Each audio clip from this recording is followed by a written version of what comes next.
So mga lods, nandito sa may Kamayan. Kasama natin si Senador Lito Lapid.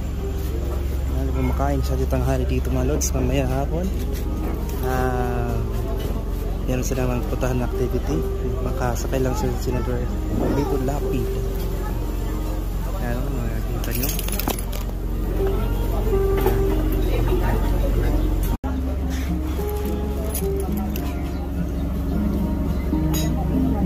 Ito na supportahan ng Lito Lapid. Ito ang kabataan,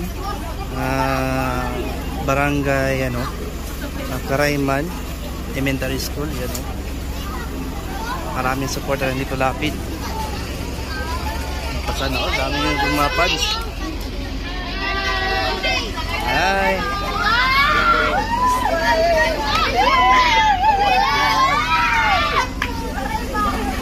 Sana all tayo. Amin.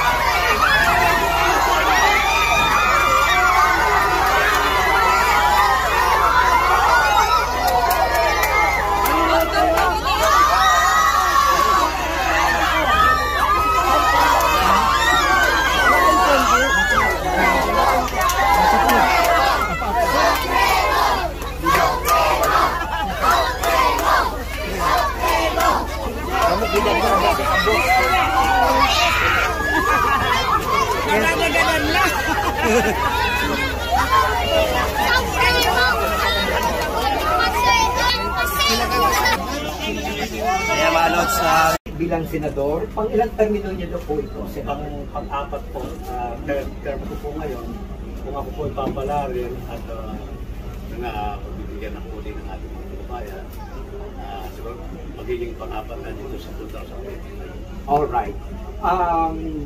Marami na po kayong mga nagawa sa Senado, alam po namin yon, at marami po bang maaari niyo po bang ilahad o sabihin sa amin dito sa Calbayog City, Agong lalawigan ng Samar, kung gaano na karami yung mga nagawa ni Senador Lito Lapid sa Senado at sa buong bansa? Unang-una po, third term po na po. Ang nagawa po natin dito sa taon